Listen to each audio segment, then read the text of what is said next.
Reflection का बहुत use है मेरे भाई। फिजिक्स के अंदर रिफ्लेक्शन बहुत यूज है और याद रख लीजिएगा जब भी कोई वर्ड आता है रिफ्लेक्शन तो भैया स्नेल भाई साहब का लॉ है वहां पे एक्टिव हो जाता है। अब बारी आती है सर क्रिटिकल एंगल का। अगर मैं देखता हूं यहां पे रिलेशन तो क्या होगा, तो बेटा याद रखिएगा जो आपका म्यू होता है, म्यू इज इक्वल टू क्या होता है 1/sin c आपका होता है। Mu is equal to 1/sin c होता है। अब इसको म्यू भी बोल सकते हैं या म्यू2 बाई म्यू1 भी बोल सकते हैं। आप सभी से पूछ लिया जाता है स्मॉल एंगल्स के लिए, क्या पूछ लिया जाता है बेटा? स्मॉल एंगल्स के लिए आप सभी से पूछ लिया जाता है कि स्मॉल एंगल्स की वैल्यू क्या है। हेलो स्टूडेंट्स, कैसे हैं आप लोग? उम्मीद करूंगा कि आप लोग बहुत अच्छे हैं। तो मैं गजेंद्र शर्मा आप सभी का स्वागत करता हूं अड्डा 24/7 CUT के इस परिवार के अंदर। आज हम लोग करने वाले हैं चैप्टर 9 यानी कि ray optics and optical instrument का वन शॉट। सारे कॉन्सेप्ट को देख लेंगे बहुत अच्छे से और लगभग 45 से 50 मिनट के अंदर कंप्लीट चैप्टर को कर देंगे, जिससे आप लोगों के कॉन्सेप्ट हो जाए क्रिस्टल एंड क्लियर और बहुत जल्दी आप लोग रिवीजन कर पाए।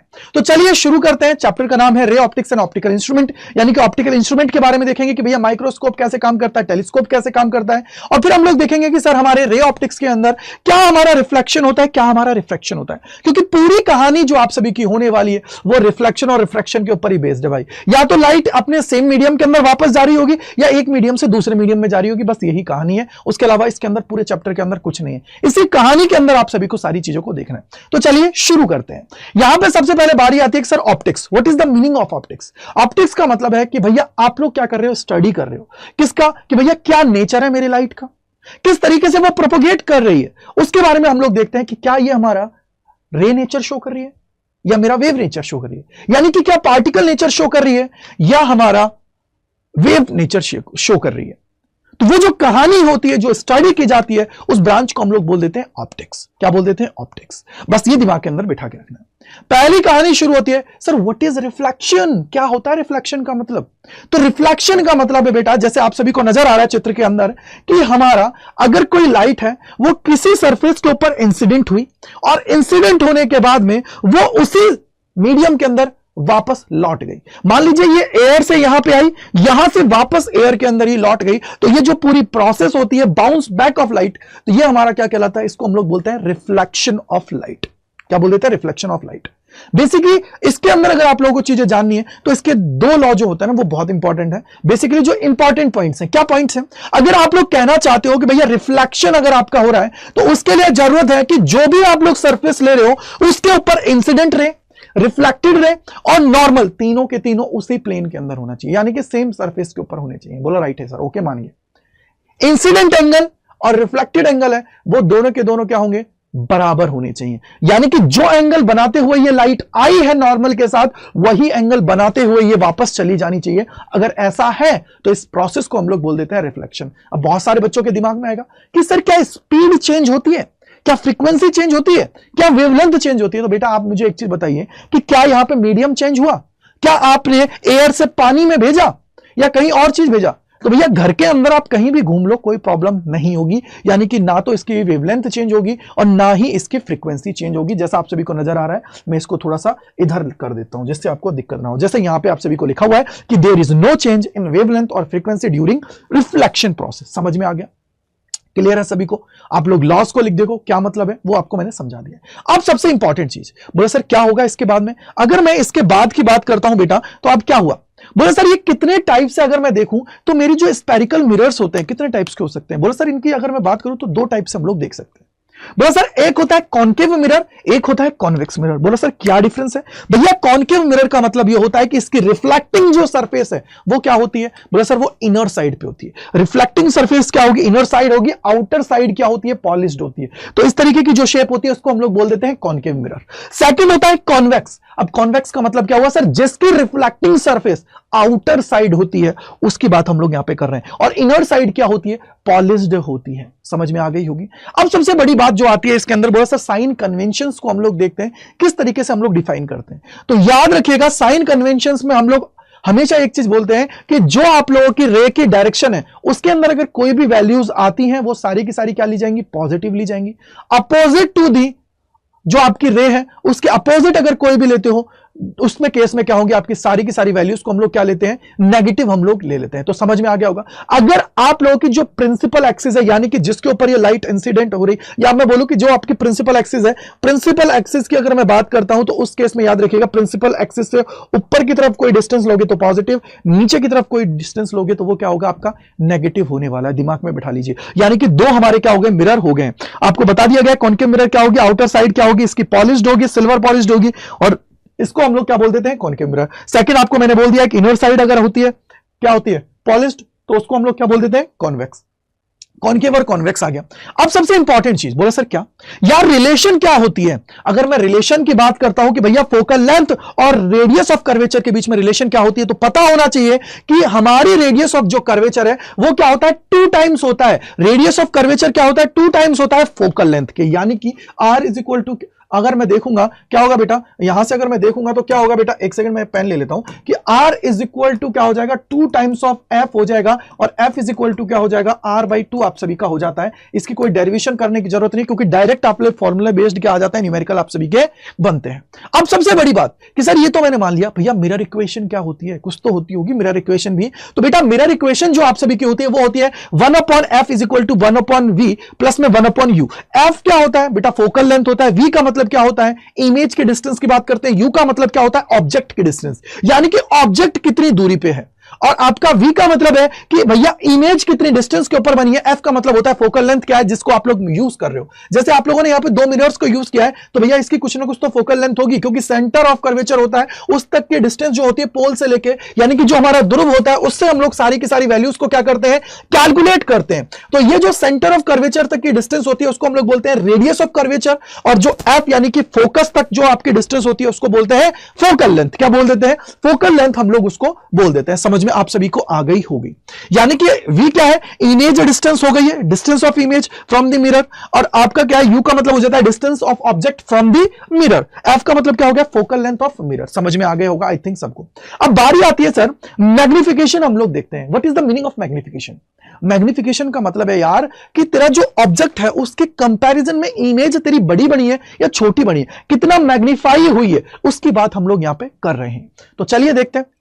तो रेशियो क्या है, the ratio of image, size of image और with respect to size of object is called, क्या कहते हैं उसको, लीनियर मैग्निफिकेशन। हम लोग आप लोग बात कर लेंगे। ठीक है बेटा, क्लियर बात है या नहीं है, समझ में आ गई होगी सभी को आई थिंक। ठीक है, आप सभी को समझ में आ गई होगी। तो एक मिनट बेटा, समझ में आ गया सभी को, आई थिंक समझ में आ गया होगा। तो चलिए अब हम लोग आगे देखते हैं। ये तो मैग्निफिकेशन आपको समझ में आ गया है कि भैया मेरी इमेज की साइज क्या है एज कंपेयर टू मेरी ऑब्जेक्ट की साइज, क्या इंक्रीज हुई है, क्या डिक्रीज हुई है, किस तरीके से है, उसको हम लोग यहां पे देखते हैं। समझ में आ गई कि मैग्निफिकेशन का मतलब क्या होता है। मैग्निफिकेशन का सीधा सीधा मतलब होता है रेशो, कि भैया कितने गुना ये बढ़ी है।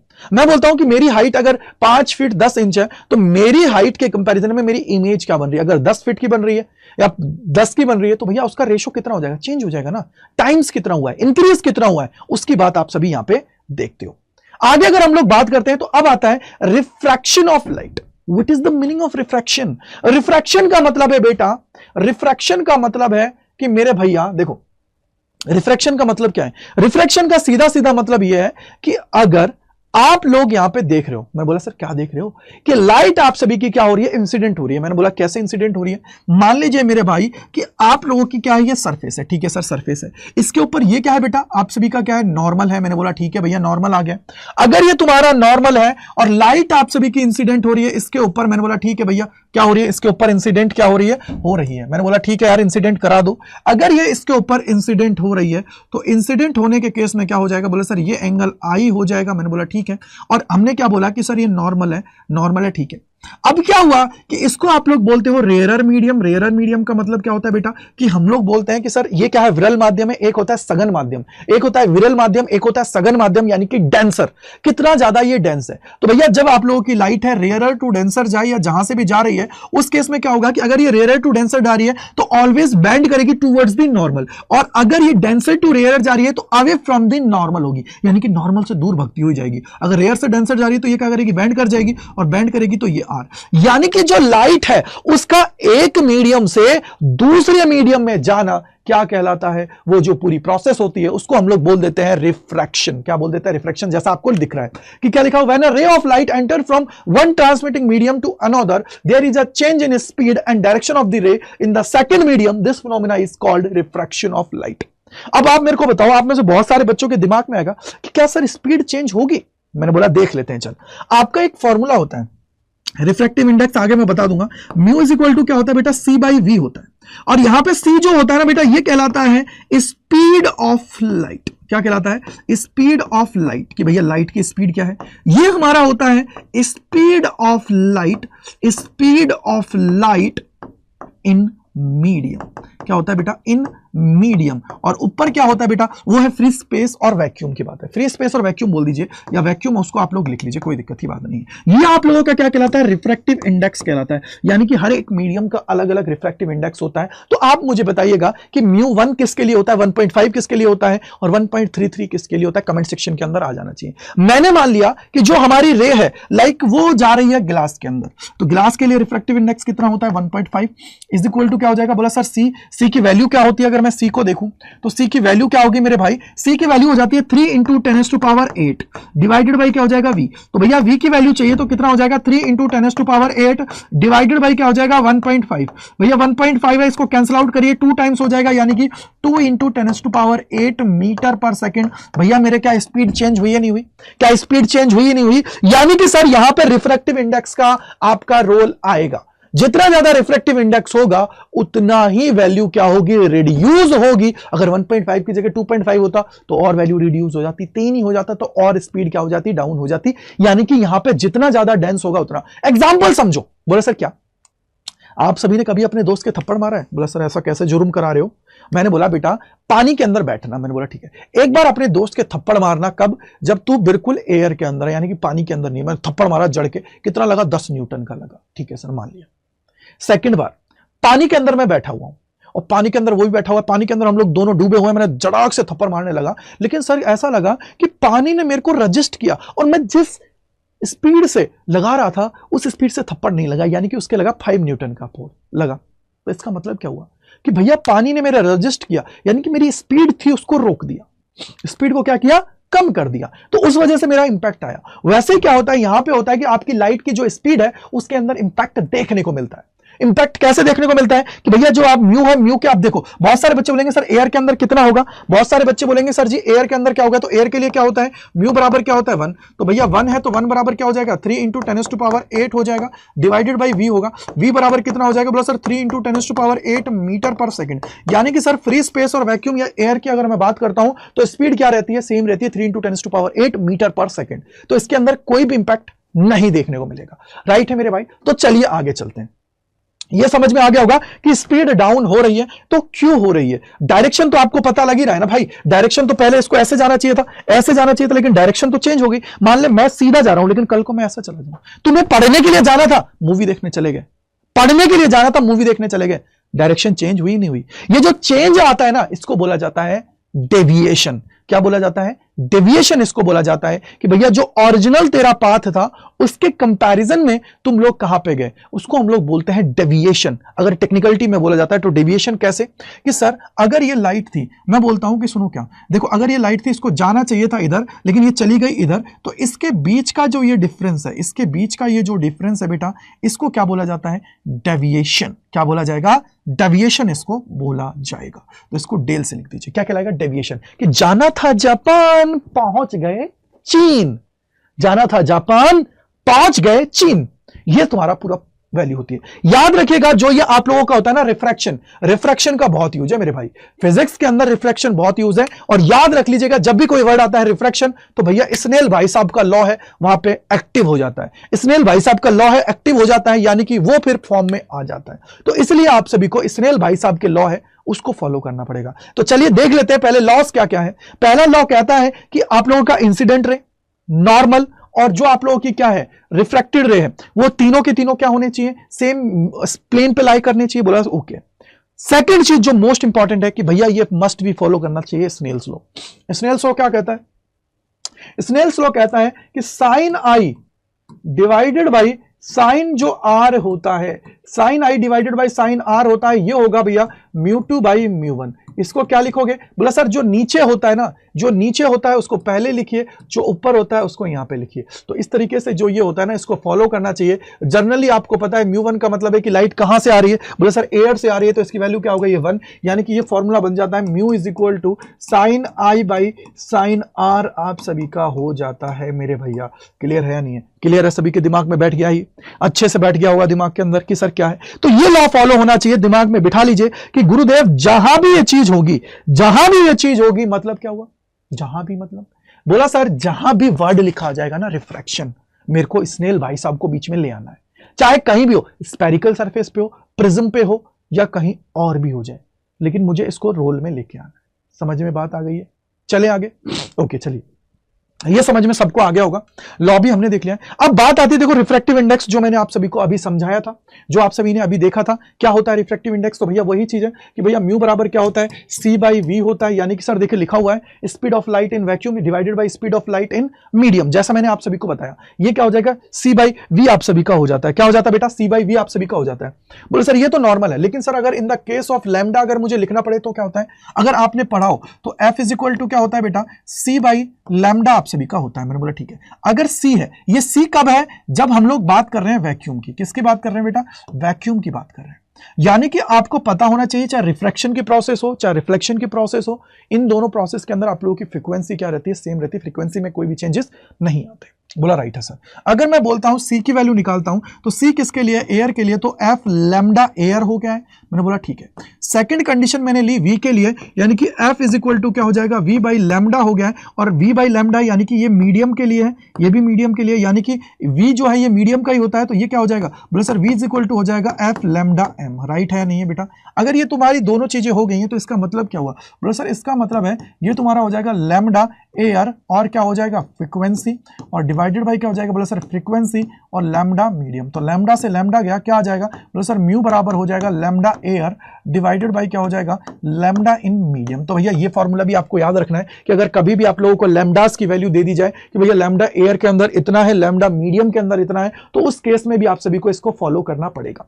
तो ये तो आपका फॉर्मूला देखो, ये आपका है जो मैंने वहां पे ड्राइव करा दिया। इसके अलावा अगर आप लोग in the case of frequencies भी अगर इसको देखना चाहते हो तो कर सकते हो। क्या कर सकते हो? फ्रीक्वेंसीज के रिस्पेक्ट में भी कर सकते हो। अब फ्रीक्वेंसी तो सेम है, तो भैया सर किसके रिस्पेक्ट में करेंगे? मान लीजिए वेलोसिटी के रिस्पेक्ट में करना चाहो तो वेलोसिटी तो चेंज हो ही रही है ना यार, कर सकते हो इजीली। तो आप हर चीज को कर सकते हो, इसके अकॉर्डिंग चीजों को करते हुए आगे बढ़ सकते हो। चले आगे। आगे अगर हम लोग चलते हैं तो यहां पे आता है एक हमारा बहुत अच्छा सा कॉन्सेप्ट जो होता है formation of image due to refraction. अब आपको ये तो पता है कि रिफ्रैक्शन हो रहा है। रिफ्रैक्शन का मतलब क्या है कि सर एक सरफेस से दूसरी सरफेस पे जा रहा है, ये तो है, कंफर्म है। अब आपके जो सवाल आते हैं ना वो कहां से आते हैं? ये सवाल बनते हैं कि यार या तो कोई बर्ड है वो ऊपर से नीचे देख रहा है पानी के अंदर, वहां पे उस मछली को देख रहा है, मछली को देख रहा है, या आप लोग बोल सकते हो कि हम लोग जो है सर हमने बचपन में एक एक्सपेरिमेंट पढ़ते थे। कौन सा एक्सपेरिमेंट? बोले सर पानी की बाल्टी होती थी, उसके अंदर एक कॉइन रखा हुआ होता था, और वो कॉइन ऐसा लगता था हमें कि यार ये ऊपर उठा हुआ है, ये थोड़ा ऊपर लगता था, यानी कि उसकी जो ओरिजिनल डेप्थ है उसके कंपैरिजन में मेरे को ये इसकी डेप्थ है ना वो क्या लगती थी? कम लगती थी। तो ये भी होता था। तो वो जो पूरी प्रोसेस होती है उसको यहां पे देखिए। हमने बोला यार सुनो, मान लीजिए सर ये आप लोगों का क्या है? सर ये मान लीजिए ये आप लोगों का क्या है? एक बाल्टी है। बाल्टी है भैया, बाल्टी के अंदर पानी भरा हुआ है। मैंने बोला ठीक है सर, पानी भरा हुआ है, पानी भरा हुआ है, पानी भरा हुआ है, पानी भरा हुआ है। अगर ये पानी भरा हुआ है बेटा, तो मैंने बोला कि सर एक कॉइन रखा हुआ है। भैया कॉइन रखा हुआ है। अब इस कॉइन से क्या होती है? इमेज बनने के लिए दो रेज निकालनी पड़ेगी। एक रेज में नॉर्मल के अलोंग निकाल दिया, ठीक है बेटा, और एक रे है, दूसरी रे को मैंने क्या किया? इधर से इंसिडेंट कराया। अब आपको पता है ये नॉर्मल होगा तो ये क्या करेगी? अवे फ्रॉम दी नॉर्मल होगी। तो इन दोनों को जब हम लोग पीछे मिलाते हैं तो ये इसकी क्या होती है? फाइनल इमेज मिलती है, क्योंकि आगे जाके ये नहीं मिल सकता है। इसकी मान लीजिए डेप्थ कितनी है? टी है ओरिजिनल, ठीक है बेटा, और ये जो इमेज बन रही है, ये जो इमेज बन रही है, मैंने बोला कि ये क्या हुआ? ये ऊपर शिफ्ट हुआ, यानी कि ओरिजिनल यहां था, ओरिजिनल के कंपैरिजन में ये यहां पे इसकी इमेज बनी। तो ये जो डिस्टेंस है इसको मैंने बोल दिया x। इस x को बोला जाता है शिफ्टिंग। क्या बोला जाता है? इमेज की शिफ्टिंग कितनी है, कितना हमारी यहाँ पे शिफ्ट हो रहा है। और ये जो बची हुई है इसको हम लोग क्या बोल देंगे? बोले सर इसको बोलेंगे t माइनस एक्स। तो यार आपका एक फॉर्मूला होता है कि म्यू बराबर क्या होता है? म्यू बराबर होता है रियल डेप्थ। क्या होता है बेटा? रियल डेप्थ ठीक है बेटा, रियल डेप्थ हो गया डिवाइडेड बाई क्या हो जाएगा बोलो sir, real depth divided by apparent depth. Apparent depth का मतलब क्या होता है, वो आभासी, क्या हुआ बेटा, आभासी का मतलब है कि सर मुझे ओरिजिनल के कंपैरिजन में वो कहां दिखाई दे रहा है और वाटर लेवल से उसकी डिस्टेंस क्या है, उसकी बात हम लोग यहां पे कर रहे हैं। ठीक है बेटा, क्लियर हुआ। अब ये दो केसेस हैं, हो सकता है कि आप लोग क्या कर रहे हो, वाटर में से देख रहे हो, यानी कि नीचे देख रहे हो, ऊपर से आप लोग नीचे देख रहे हो, या वाटर में से मेरे से बोल दिया जाए कि मैं पानी के अंदर बैठा हूं, बताओ वो ऊपर बर्ड उड़ रहा है, उसकी क्या डिस्टेंस होगी, तो वो भी मुझसे पूछा जा सकता है। तो दोनों केसेस हैं, दोनों केसेस को आप लोग समझ सकते हो। समझ में आई। अब मुझे एक चीज बताइए कि अगर यहां पे देखोगे तो आपको रियल डेप्थ पता है कितनी है, टी है, और ये कितना हो जाएगा, टी माइनस एक्स हो जाएगा बेटा। तो इसको जब सॉल्व करते हो तो आपको मिल जाएगा यहाँ पे कि भैया म्यू की वैल्यू क्या है, या आप लोग एपरेंट डेप्थ निकालना चाहते हो तो एपरेंट डेप्थ निकाल लीजिए, क्योंकि आपको रियल डेप्थ दे रखी है, म्यू से डिवाइड कर दीजिएगा, एपरेंट डेप्थ निकल जाएगी। सेकंड चीज आपसे बोला जाता है कि शिफ्टिंग बताइए कि कितनी शिफ्टिंग हुई है, तो शिफ्टिंग इज इक्वल टू क्या हो जाएगा, बोलो सर एक्स की वैल्यू निकाल लीजिए, इसको सॉल्व करें, क्या हो जाएगा 1 minus 1 upon mu multiply by क्या हो जाता है, टी हो जाता है। बेटा ये म्यू भी लिखा आ सकता है, कहीं पे ये एन भी लिखा आ सकता है, तो इसका मतलब ये नहीं है कि कुछ और चीज है, मतलब है कि सिर्फ सेम चीज है, और इजीली आपको ये समझते हुए आगे बढ़ने की जरूरत है। समझ में आ गया होगा बेटा, क्लियर है। चलिए आगे चलते हैं। आगे जो आती है वो है कि sir total internal reflection sorry, तो टोटल इंटरनल रिफ्लेक्शन हमारा क्या होता है, तो रिफ्लेक्शन की बात है, रिफ्लेक्शन नहीं रिफ्लेक्शन की बात है। बोलो सर क्या होगा रिफ्लेक्शन, सोच के बताइए। टोटल इंटरनल रिफ्लेक्शन की बात है, what is the meaning of reflection.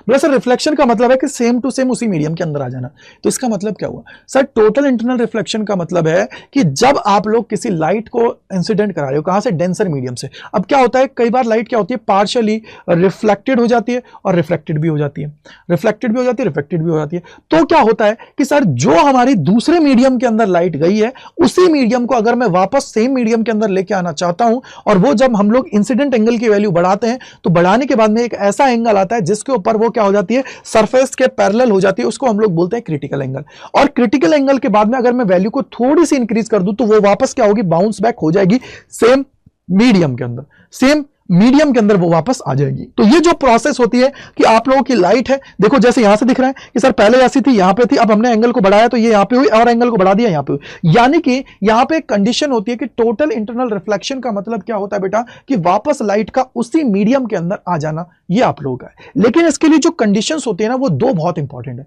अगर ये दोनों कंडीशंस नहीं हो रही है तो आप लोगों का TIR आपको देखने को नहीं मिलेगा। पहला बोला सर आप लोगों की लाइट है denser medium to rare medium जानी चाहिए, जैसे यहां पे लिखा हुआ है कि the ray must travel from denser to rare medium. Second है कि आप लोगों का जो इंसिडेंट एंगल है उसकी वैल्यू क्रिटिकल एंगल से ज्यादा होनी चाहिए तब।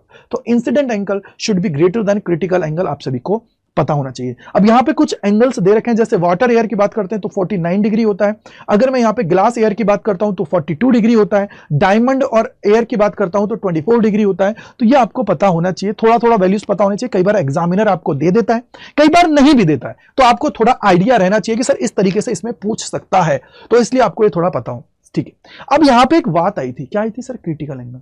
तो what is the meaning of critical angle, किस तरीके फाइंड आउट करोगे, तो इसका फॉर्मूला होता है मेरे भैया क्रिटिकल एंगल का। तो क्रिटिकल एंगल का, उससे पहले मैं एग्जांपल्स भी बता देता हूं कि क्या क्या एग्जांपल्स हैं TIR के। तो TIR का सबसे मेजर एग्जांपल्स है कौन कौन से, मिराज। सेकंड, मिराज खाने वाला मत समझना, मिराज जो रेगिस्तान वाला केस है। सेकंड केस, बोलो सर जो हीरे हैं वो चमकते हैं। Third case, optical fibre. Optical fibre होता है, नहीं होता, कोर और क्लेडिंग वाला केस होता है, जिसके अंदर आप लोगों की लाइट क्या होती है, कोर और क्लेडिंग वाला केस होता है, नहीं होता इस तरीके से। भूल गए मेरे भैया, भूल गए मेरे भैया, भूल गए क्या नहीं गए, इसमें लाइट आपकी क्या होती है, इस तरीके से मूव करती है।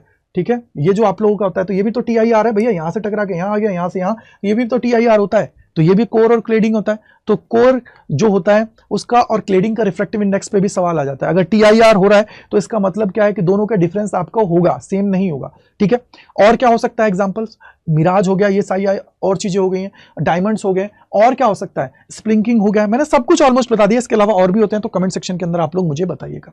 ठीक है, आगे अब बारी आती है सर क्रिटिकल एंगल का। अगर मैं देखता हूं यहां पे रिलेशन तो क्या होगा, तो बेटा याद रखेगा जो आपका म्यू होता है, म्यू इज इक्वल टू क्या होता है, 1/sin c आपका होता है। Mu is equal to 1/sin c होता है। अब इसको म्यू भी बोल सकते हैं या μ2/μ1 भी बोल सकते हैं, ये डिपेंड करता है। मैंने यहां पे क्या कंसीडर किया है कि भैया μ2 है और μ1, μ2 और μ1 है। अब यहाँ पे μ1 की वैल्यू क्या है और μ2 की वैल्यू क्या है उसको आप लोग यहाँ पे देख सकते हो, ठीक है, सॉल्व कर लीजिएगा, पता आपको लग जाएगा। तो μ इज इक्वल टू क्या हो गया बेटा, μ इज इक्वल टू आप सभी का क्या हो जाएगा, μ इज इक्वल टू हो जाएगा 1/sin c, साइन सी आप सभी का हो जाता है। म्यू क्या होता है, रिफ्लेक्टिव इंडेक्स आप सभी का होता है। आगे अगर हम लोग जाते हैं तो अब सबसे इंपॉर्टेंट चीज है कि सर स्पेरिकल लेंसेज होते हैं, तो इसके अंदर दो तरीके के लेंसेज होते हैं, एक होता है कॉन्केव लेंस होता है, एक कॉन्वेक्स, या फिर आप लोग क्या बोलते हो डाइवर्जिंग और कन्वर्जिंग की बात कर लेते हो। तो आपको याद रखना है कि जो कॉन्वेक्स लेंस होता है वो क्या होता है, कन्वर्जिंग लेंस होते हैं, और कॉन्केव लेंस जो होता है उसको हम लोग क्या बोलते हैं, डाइवर्जिंग। यानी कि कॉन्वेक्स और कॉन्केव की बात है, तो कॉन्केव हमारा क्या होता है, डाइवर्जिंग होता है, और कॉन्वेक्स क्या होता है हमारा, कन्वर्जिंग होता है। अब मुझे आपसे भी दिमाग में बताइएगा कि ये जो पहला डायग्राम है कमेंट सेक्शन के अंदर, ये किसका डायग्राम है, क्या ये कन्वर्जिंग है या डाइवर्जिंग है, और दूसरा जो डायग्राम है ये कन्वर्जिंग है या डाइवर्जिंग है, ये आप लोग कमेंट सेक्शन के अंदर मुझे बताओगे।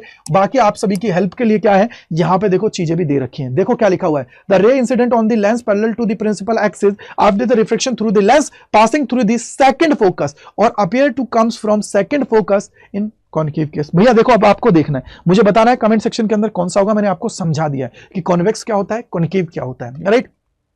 अब सबसे इंपॉर्टेंट है कि सर यहां पे क्या होता है, हमारा जो लेंस फॉर्मूला होता है वो क्या होता है, लेंस का इक्वेशन जो होती है ना वो क्या होती है। देखो आपने मिरर फॉर्मूला पढ़ा, वैसे ही लेंस फॉर्मूला होता है, लेंस फॉर्मूले में और मिरर फॉर्मूले में इतना सा डिफरेंस है। वहां पे आपने पढ़ा था 1/f is equal to 1/v plus 1/u पढ़ा था, लेकिन सर जब हम लोग लेंस की बात करते हैं तो यहां पे थिन लेंस के लिए क्या होता है, 1/f is equal to 1/v minus 1/u।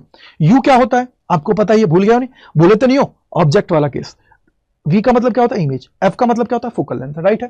तो ये आप सभी का होगा। मैग्निफिकेशन आप लोग निकाल सकते हो, मैग्निफिकेशन का मतलब क्या है कि आप लोगों की हाइट क्या है, किस रेशो के अंदर है, साइज कितनी है उसकी, और आप लोगों के ऑब्जेक्ट की साइज के कंपैरिजन में इमेज की जो साइज है उन दोनों के बीच में डिफरेंस कितना है, उसको हम लोग कहते हैं मैग्निफिकेशन, राइट है।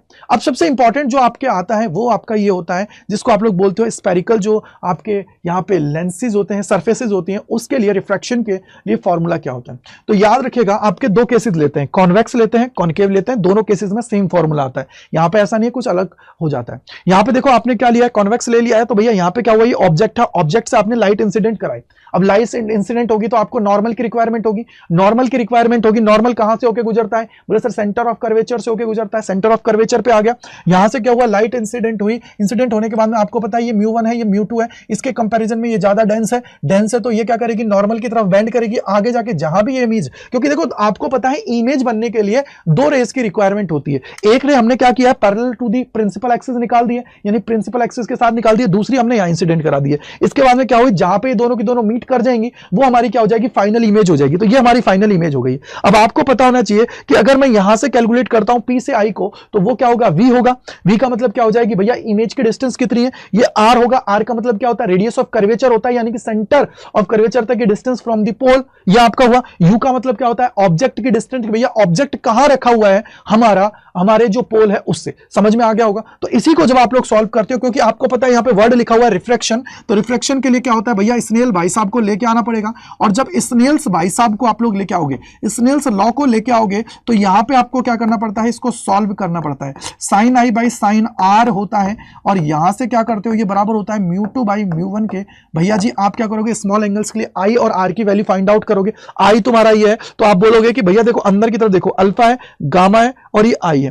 बोला सर इसके कंपैरिजन मुझे करना पड़ेगा और उसके बेसिस पे इनकी वैल्यूज को निकालना पड़ेगा। यहां आर है, बीटा है, गामा है, तो आर की वैल्यू मुझे फाइंड आउट करनी पड़ेगी, इनको रखना पड़ेगा और इनकी वैल्यूज को यहां पे सॉल्व करके हमें फाइनली में क्या मिल जाता है, ये फॉर्मूला मिल जाता है, जो क्या होता है μ2 बाई v होता है माइनस μ1 बाई, अब ये क्या होता है, μ2 का मतलब क्या होता है, reflective index of second medium, reflective index of first medium, μ2 minus μ1, r क्या होता है, रेडियस ऑफ कर्वेचर, राइट है बेटा। ये आपका हो गया, ये u हो गया, ये v हो गया। अब कई बार क्या होता है, आप लोग क्या करते हो, एयर से किसी मीडियम के अंदर जाते हो, तो बेटा उस केस में ये क्या हो जाता है, plus sir mu by v, और यहां पे क्या हो जाता है, माइनस क्या हो जाता है, बोलो सर माइनस हो जाता है 1 बाई u हो जाता है, और ये क्या हो जाता है, बोलो sir mu minus 1 divided by क्या हो जाता है, आर हो जाता है। तो इस तरीके से भी तुम्हारा ये फॉर्मूला हो जाता है, डरने की बात नहीं है। यहां से सवाल कई बार आपसे पूछ लिए जाते हैं। सेकंड जो सबसे इंपॉर्टेंट है वो होता है लेंस मेकर्स फॉर्मूला। भैया लेंस मेकर्स ये मान के रखो, कोई सा भी एग्जाम अगर आप लोग देते हो तो ये एग्जाम में सवाल 101% आपसे पूछे जाते हैं लेंस मेकर्स फॉर्मूले से। लेंस मेकर्स फॉर्मूला आपको याद रखना है। अब यहाँ पे क्या है, बेसिकली जो ये पहला फॉर्मूला ये क्या है, यहाँ पे हमने क्या किया है,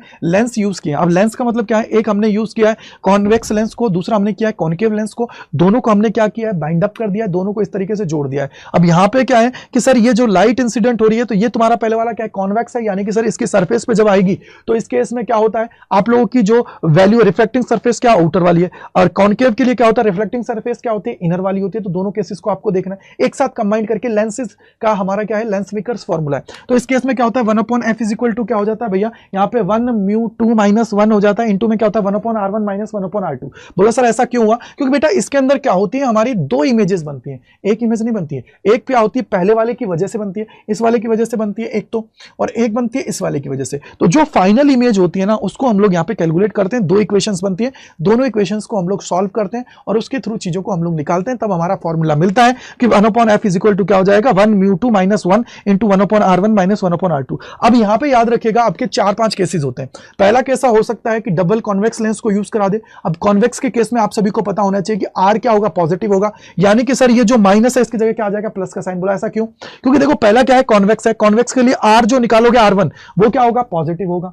क्यों, क्योंकि अब देखो R1 क्या होगा, पॉजिटिव होगा या नेगेटिव होगा। बोला सर अगर इसके लिए मैं R1 देखता हूं, पहले वाले के लिए अगर मैं देखता हूं तो इधर मेरा R कहीं आएगा, तो ये R1 हो गया, इधर R2 आएगा मेरा, यानी कि दूसरे वाले के लिए, तो यहां पे देखोगे तो ये तुम्हारा क्या होगा, पॉजिटिव, क्योंकि रे की डायरेक्शन में है। ये R2 क्या होगा, opposite to the direction of ray होगा, तो R2 क्या हो जाएगा, हमारा नेगेटिव हो जाएगा। तो यही केस है।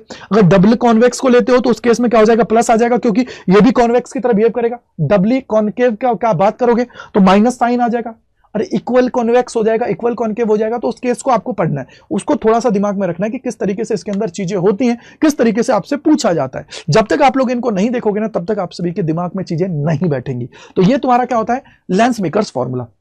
सेकंड चीज, अब आपसे इसमें ही पूछा जाता है कि अगर आप लोग कोई भी आपके पास एपरेटस है, यानी कि जो तुम्हारा ये पूरा फॉर्मूला है, ये जो पूरा लेंस है, इसको मैंने अगर डिप कर दिया तो क्या होगा, वाटर के अंदर या किसी भी लिक्विड के अंदर, तो उस केस में आपका क्या हो जाता है, 1/fl हो जाता है। यहां पे आपका रेशो आ जाता है किसका, जिस लिक्विड और ग्लास के अंदर आप लोग जो चीजों को कर रहे हो, तो वो आ जाएगा -1 हो जाएगा, 1/r1 - 1/r2। वो सेम चीज रहने वाली है, क्योंकि ये फॉर्मूला सेम रहेगा। चेंज जो आएगा ना बेटा, इस जगह आता है, क्योंकि अब तुमने इस गिलास को उठा के लिक्विड में डाल दिया है, गिलास को उठा के लिक्विड के अंदर डाल दिया।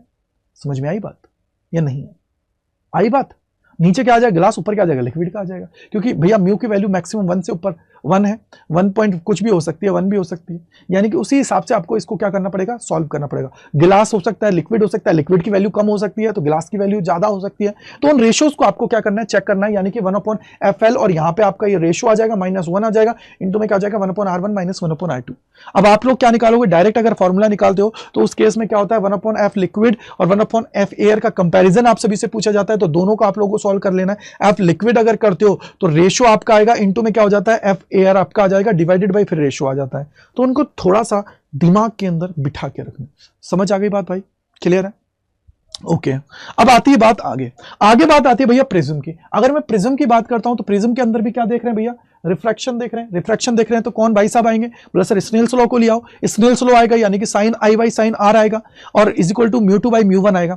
तो भैया वहां पे भी क्या निकालना है, आई और आर की वैल्यू निकालनी है। कैसे निकलेगी, देखिए हमने बोला कि सर ये आप लोगों के पास क्या है, गिलास है। अगर ये मेरे पास गिलास है बेटा, अगर ये मेरे पास गिलास है बेटा, तो क्या होगा, थोड़ा सोचिए।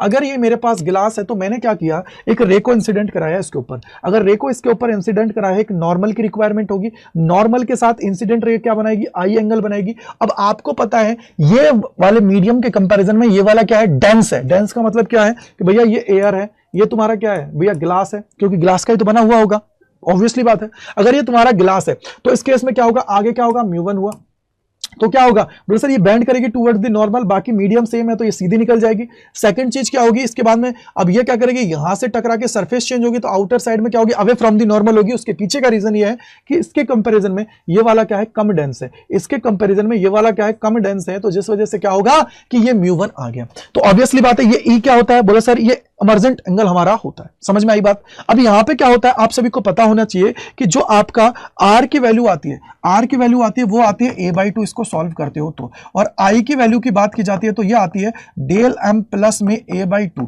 अब ये डेल एम क्या होता है, बोला सर डेल एम का मतलब होता है मिनिमम डेविएशन। क्या होता है बेटा, इसको हम लोग बोल देते हैं मिनिमम डेविएशन, हम लोग इसको कह देते हैं। यानी कि सर यहां से अगर मैं देखता हूं तो क्या हो जाएगा, बोला sir sine i by sine r, और आप मुझे बताइए म्यू के लिए क्या होता है, μ1 क्या हो जाएगा 1, टू पता नहीं कोई भी हो सकता है, तो इसको मैंने म्यू मान लिया। तो यहां से इनकी वैल्यूज को रखते हो तो म्यू इज इक्वल टू क्या आ जाता है, बोले sir mu is equal to आ जाता है साइन डेल मिनिमम प्लस में a बाई टू आप सभी का होता है, और डिवाइडेड बाई क्या हो जाएगा, बोले sir sine a by two आप सभी का आ जाता है। तो ये तुम्हारा क्या होता है, एक फॉर्मूला आप सभी को देखने को मिल जाता है। अब क्या होता है, जब आप लोग डेल मिनिमम के रेस्पेक्ट में चीजों को निकालते हो ना, तो वहां पे भी चीजें होती है। उससे पहले आप सभी का ये फॉर्मूला जो आता है ना, वो आता है del is equal to i plus e minus में क्या हो जाता है ए। अगर मिनिमम का केस होता है तो मिनिमम के केस में क्या होता है, आई बराबर ई से हो जाता है। जैसे ये देखो, यानी कि डेल मिनिमम के केस में क्या होता है, incident equals to incident angle equals to क्या हो जाता है, इमर्जेंट एंगल आप सभी का हो जाता है। राइट है मेरे भाई। अगर इसके बराबर हो जाता है तो यहां से क्या हुआ, ये हुआ। अगर मैं यहां से डेल मिनिमम निकालता हूं तो क्या हो जाएगा, बोला सर ये हो जाएगा 2i माइनस क्या हो जाएगा a, और i इज इक्वल टू क्या हो जाएगा, बोला सर डेल मिनिमम प्लस में a बाई टू आप सभी का हो जाता है। तो यहां से ये भी आ जाता है। अब मेरे भाई कभी कभी क्या हो जाता है, आप सभी से पूछ लिया जाता है स्मॉल एंगल्स के लिए, क्या पूछ लिया जाता है बेटा, स्मॉल एंगल्स के लिए आप सभी से पूछ लिया जाता है कि स्मॉल एंगल्स की वैल्यू क्या है। अगर स्मॉल एंगल्स की वैल्यू को कैलकुलेट करना है तो उस केस में क्या होता है, ये साइन जो होता है ना, ये जो साइन थीटा होता है ना बेटा, sine theta approximately equals to किसके हो जाता है, थीटा के हो जाता है फॉर स्मॉल एंगल्स। अगर ऐसा है तो क्या हो जाएगा भैया, म्यू बराबर क्या हो जाता है, डेल मिनिमम प्लस में क्या हो जाएगा a बाई टू, और यहां पे क्या हो जाएगा, बोला सर a बाई टू। तो 2 से 2 गया, इसको इससे मल्टीप्लाई करोगे तो del minimum is equal to क्या हो जाएगा भैया, म्यू a माइनस में क्या, म्यू a, इसको बराबर में ही है बेटा, कहीं इसको इसके उसमें मत सोच लेना। तो ये हो जाएगा म्यू a माइनस में a, ये हो गया। तो यहां से क्या हो जाएगा, a बार ले लो तो म्यू माइनस 1 और मल्टीप्लाई बाई a। तो ये तुम्हारा फॉर्मूला आ जाता है जो यहां पे दिख रहा है। वो म्यू क्या होता है, रिफ्रैक्टिव इंडेक्स होता है। डेल मिनिमम का क्या होता है, मिनिमम डेविएशन हुआ। a का मतलब क्या होता है तुम्हारा, एंगल ऑफ प्रिज्म हुआ। एंगल ऑफ प्रिज्म अगर मैं जर्नली बात करूं 99% जो वो देते हैं इक्विलेटरल प्रिज्म। इक्विलेटरल प्रिज्म के केस में क्या होता है, एंगल ऑफ प्रिज्म आपका 60 डिग्री होता है। अगर वो आपसे कुछ चीज कैलकुलेट करा रहा है म्यू, तो एंगल ऑफ प्रिज्म वो दे देगा। अगर नहीं दे रहा है, एंगल ऑफ प्रिज्म कैलकुलेट करा रहा है, तो फिर आपको क्या देगा, म्यू दे देगा। तो उसके केस में आप सभी को क्या करना है, सॉल्व करना है, फिर आपको सॉल्व करना है। और मिनिमम डेविएशन की कंडीशन में वो बोल देगा, बोलेगा sir angle of incident equals to क्या होगा, एंगल जो है इंसिडेंट एंगल इक्वल्स टू किसका हो जाएगा, तुम्हारा जो इमर्जेंट एंगल है उसके बराबर हो जाएगा in the case of minimum deviation का केस है। समझ में आ गया। तो इस तरीके से आप सभी को इसको फॉलो करना है, इसको समझना है। 3-4 फॉर्मूले इंपॉर्टेंट है। एक फॉर्मूला ये है, एक फॉर्मूला ये है, इसके अलावा थर्ड जो मोस्ट इंपॉर्टेंट था वो कौन सा था बेटा, ये भी है। यहां से डायरेक्ट सवाल आ जाता है। तो ये सारे फॉर्मूलेस को एक बार दिमाग में रख लीजिएगा, दिमाग में देख लीजिएगा, जिससे आप सभी को इजीली चीजें मिल जाए, इजीली क्या कर पाओ, आप चीजों को आसानी से सीख पाओ। समझ में आ गई बेटा, क्लियर है सभी को। अब इसके बाद में आता है, इसके बाद में बहुत सारी चीजें आती है, जैसे कि हम लोग इफेक्ट देखते हैं कि भैया इंद्रधनुष का देखते हैं, तो वो सारी चीजें आप लोग कर सकते हो। वो तो सिंपल थ्योरी बेस्ड होता है। मिराज की बात करते हैं तो उनको आप लोग पढ़ सकते हो। मैं यहां पे उन चीजों को करा रहा हूं जो एग्जाम में आप सभी से पूछी जाती हैं, और एग्जाम में आप सभी को उनका रिवीजन बहुत जरूरी है। एग्जाम में जब वो आपसे पूछी जाए तो आप लोग कैसे उनको कर पाओगे, उसके लिए मैं यहां पे सारी चीजें करा रहा हूं। तो चलिए अब बात करते हैं इसकी। भैया माइक्रोस्कोप, माइक्रोस्कोप का मतलब क्या हुआ, सबसे पहले तो यही बताओ भैया। माइक्रोस्कोप का मतलब है कि जो छोटी छोटी चीजें हैं उनको जब हम लोग देखना चाहते हैं तो देखने के लिए मुझे माइक्रोस्कोप की जरूरत होती है। माइक्रोस्कोप में क्या होगा कि भैया एक होता है ऑब्जेक्टिव लेंस जो ऑब्जेक्ट की तरफ लगा होगा, एक होता है आईपीएस लेंस जो आई की तरफ लगा होगा। अब तुझे बड़ा करके देखना है तो आपको क्या करना पड़ेगा, ज्यादा जो आपका अपर्चर है और ज्यादा फोकल लेंथ का आपको कहां लगाना पड़ेगा, आंखों की तरफ लगाना पड़ेगा। तो इसलिए आपको थोड़ा समझने की जरूरत है। तो सिंपल माइक्रोस्कोप का मतलब है, सिंपल माइक्रोस्कोप का मतलब है कि बेटा आपने सिर्फ एक लेंस लिया। सिंपल माइक्रोस्कोप का मतलब है आप लोगों ने सामने वो देखा है मैग्नीफाइंग ग्लास, तो मैग्नीफाइंग ग्लास की तरह जब चीजों को तुम लोग देख रहे हो, यानी कि सिर्फ एक ग्लास को यूज करके तुम लोग चीजों को देख रहे हो। समझना। अगर हम लोग बोलते हैं कि सर अगर ये कैसे सिंपल माइक्रोस्कोप का, अब सिंपल माइक्रोस्कोप में एक चीज और आती है जिसका मतलब होता है जो डिस्टिंक्ट विजन की डिस्टेंस होती है, तो वो होती है 25 सेंटीमीटर, जिस तक हम लोगों को इजीली सारी चीजें दिखाई दे जाती हैं। इजीली क्या होगी, बिना ब्लरनेस के वो सारी चीजें मुझे दिखाई देंगी। अगर उससे आगे आएगा तो मेरी आंखों को तकलीफ होगी। यानी कि आपको यह देखना है कि मिनिमम जो डिस्टेंस होती है वो क्या होती है, डी होती है, जिस तक मुझे तकलीफ नहीं होगी मेरी आंखों को किसी भी चीज को देखने के लिए। लेकिन जैसे जैसे चीजें मेरे आंख के पास आएगी वैसे वैसे मेरे स्ट्रेस लेवल बढ़ेगा। तो याद रखिएगा यहां पे 2 कंडीशन होती है कि आप लोग या तो ऑब्जेक्ट क्या है डिस्टिंक्ट विजन पे रखा हो, यानी कि मैं 25 सेंटीमीटर पे रख दूं, या फिर ये ऑब्जेक्ट क्या है इन्फिनिटी के ऊपर रखा हो। 2 कंडीशन है। तो अगर ऑब्जेक्ट का आपका डिस्टिंक्ट विजन पे रखा है तो मैग्निफिकेशन जो होता है वो फॉर्मूला आएगा 1 + d/f, और इसी तरीके से क्या होता है m = d/f होता है इन द केस ऑफ अगर ये आप लोगों ने कहां रख रखा है इन्फिनिटी के ऊपर। अब यहां पे मैग्निफिकेशन का फॉर्मूला जो होता है वो बीटा और अल्फा की टर्म्स में आते हैं, जिसको आप लोग 10 के रिस्पेक्ट में देख लेते हो। तो बीटा और अल्फा क्या होता है, अल्फा का मतलब है कि बिना किसी लेंस के आपकी आंखों के बना एंगल, और इमेज के द्वारा बनाया गया एंगल आप सभी की आंखों के ऊपर, वो आप लोगों का क्या होता है, वो बीटा होता है। समझ में बात आ गई? चलिए अब देखते हैं आगे। आगे बात आती है बेटा सबसे इंपॉर्टेंट जो होता है कंपाउंड माइक्रोस्कोप। यानी कि कंपाउंड का मतलब है कि दो आप लोगों ने यूज किए हैं यहां पे लेंसेज को। एक आप लोगों का क्या है ऑब्जेक्टिव लेंस है, जो क्या होता है ऑब्जेक्ट की तरफ होता है। दूसरा आप लोगों का होता है आई लेंस, जो क्या होता है आई की तरफ होता है। अब ये अगर ऑब्जेक्टिव लेंस है तो ऑब्जेक्टिव लेंस का मतलब क्या हुआ, ऑब्जेक्ट की तरफ होगा। अगर मैं यहां पे बोल दूं कि ए भी आपका क्या है ऑब्जेक्ट है, अगर ए भी आप लोगों का क्या है बेटा ऑब्जेक्ट है, तो अगर ए भी ऑब्जेक्ट है तो आपको पता है ना कि भैया इमेज बनाने के लिए कम से कम दो रेस को मुझे निकालना पड़ेगा। एक रे मैंने क्या किया है इसके यहां से निकाल दी, यानी कि ऑर्थो सेंटर से निकाल दी। एक हमने क्या किया यहां से निकाल दी। अब दोनों ये क्या है, ये यहां से आपका मीडियम चेंज होगा तो ये क्या करेगी नीचे की तरफ बेंड होकर चली गई। अब यहां पे क्या हुआ सर, ये सीधी निकल गई, दोनों जाके जहां पे मिल जाएंगी वहां पे आपकी इसकी वजह से इमेज मिल जाएगी। अब ये जो इमेज होती है ये क्या करेगी, इसके लिए ऑब्जेक्ट का काम करेगी। ये इमेज है इसके लिए क्या करेगी, ऑब्जेक्ट का काम करेगी। और जब ये इसके लिए ऑब्जेक्ट का काम करेगी तो बेटा फिर इसकी क्या होगी, फाइनल इमेज मिलेगी, वो मिलेगी A double dash B double dash. अब दो केसेस है, या तो इमेज हमारी कहां मिल रही है मुझे इंफिनिटी के ऊपर मिल रही है, या इमेज मुझे कहां मिल रही है डिस्टिंक्ट विजन डी पे मिल रही है। तो पहला केस मैं ले रहा हूं कि जब मेरी इमेज मुझे कहां मिल रही है डी के ऊपर मिल रही है। अगर इमेज मेरी डिस्टिंक्ट विजन डी पे मिल रही है तो उस केस में आप लोग जब इन दोनों को सॉल्व करते हो तो इसकी वजह से इनका मैग्निफिकेशन का फॉर्मूला आता है m is equal to m naught into m e. क्या आता है बेटा एम नॉट इंटू में क्या हो जाता है एम ई, यानी कि एम नॉट का मतलब क्या होता है magnification due to objective lens m naught का, और एम ई का मतलब है magnification due to eye piece lens. समझ में आ गया? अब इसको जब सॉल्व करते हो तो आप सभी जानते हो कि अभी मैंने निकाला था आईपीएस की वजह से, अगर डिस्टिंक्ट विजन पे निकालते हो तो कितना होता है, इतना होता है, आपने अभी देखा। तो ये आपका आ गया और आपका एम नॉट है, यानी कि ऑब्जेक्टिव लेंस की वजह से क्या होगा, बोले सर माइनस का v naught upon u naught आप सभी का हो गया, ये आप लोगों का हो गया। लेकिन कल को मेरा दिमाग घूम जाए, मैंने बोला कि यार इस ऑब्जेक्ट को उठा के अगर मैं एफ नॉट पे रख दूं, इस ऑब्जेक्ट को उठा के एफ नॉट पे रख दूंगा तो इसकी इमेज भी आगे शिफ्ट होगी। इमेज अगर आगे शिफ्ट होगी तो ऑब्वियसली बात है इन दोनों के बीच की जो डिस्टेंस होती है, यानी कि ऑब्जेक्टिव लेंस और आई लेंस के बीच की जो डिस्टेंस होती है उसको हम लोग बोल देते हैं ट्यूब लेंथ। क्या बोल देते हैं, ट्यूब लेंथ। यानी कि इमेज भी क्या होगी, ट्यूब लेंथ के बराबर हो जाएगी। तो मैंने क्या लिखा, tube length divided by F not, बस बात खत्म। एफ ई क्या होता है, फोकल लेंथ ऑफ आईपीस, और एफ नॉट का मतलब क्या, ऑब्जेक्टिव लेंस की फोकल लेंथ, वो क्या है आई लेंस की फोकल लेंथ। डी का मतलब क्या होता है 25 सेंटीमीटर, जो आप लोगों का क्या होता है डिस्टिंक्ट विजन होता है। समझ में आ गई होगी। एल आपका क्या होता है यहां पे मैंने बता दिया। आगे अगर मैं देखता हूं तो यही अगर मैं बोलता हूं कि भैया जी इंफिनिटी पे बन रहा है, इसको डायग्राम को थोड़ा होल्ड पे रखना, ये डायग्राम गलती से इन्होंने लगा दी।